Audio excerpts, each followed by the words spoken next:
Under the Scope.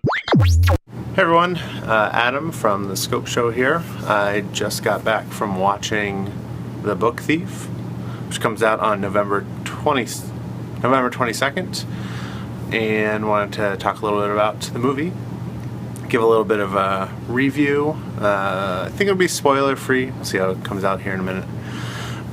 So if you don't know about the movie, it's based on a book from 2005 set during World War II.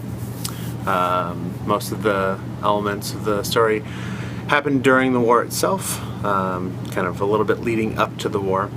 Involves a girl who is adopted by a family in Germany, and they kind of go on to develop a really nice relationship, the entire family. And it's a movie set in World War II, so obviously there's some Holocaust issues to deal with, and there's some a lot of accusations of people not being good party members of the Nazi Party. But the crux of the movie is really about this girl and her discovery of her love of books and how she gets those books. Books, obviously, in Germany at the time were being burned in public demonstrations, so in order to actually get those books, there's a bit of a challenge for her.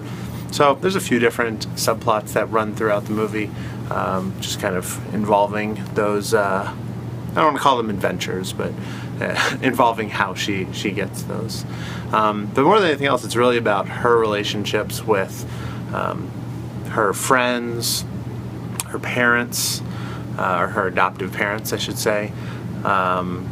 Someone that her adoptive parents take in over the course of the movie and have to hide, and really her loss throughout the movie, throughout the whole story.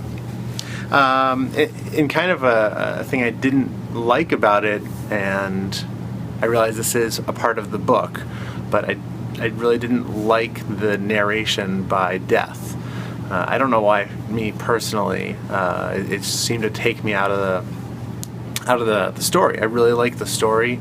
I really liked it overall. It was really entertaining.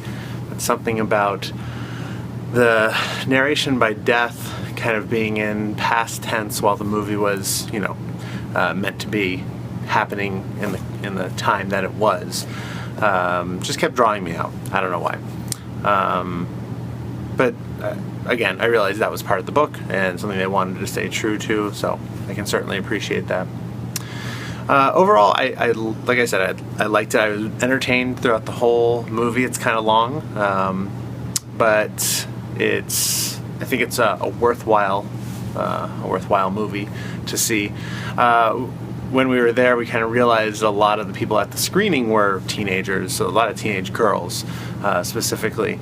And so to have kind of a heavy story like this aimed at that market, which I'm just assuming that's kind of where the demographics of the book and the movie are aimed at, it's probably a good history lesson, even though none of the characters are actually based on real people.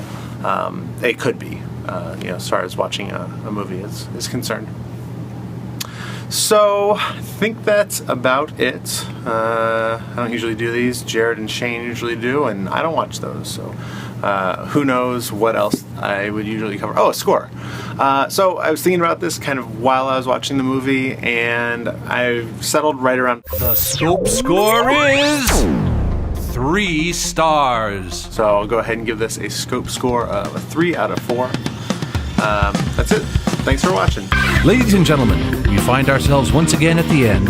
I hope you've enjoyed our time together. I know I have. Fear not, Scope faithful. Days shall pass as if they were but a moment, and Jared, Adam, and Shane will return with another thrilling episode. Until then, send your comments to comments@thescopeshow.com or leave a voicemail message by dialing 612-21-SCOPE. That's 612-217-2673. Thanks for listening, faithful fans. This is Tony Partington saying arrivederci. Tune in next time to another terrific edition of The Scope.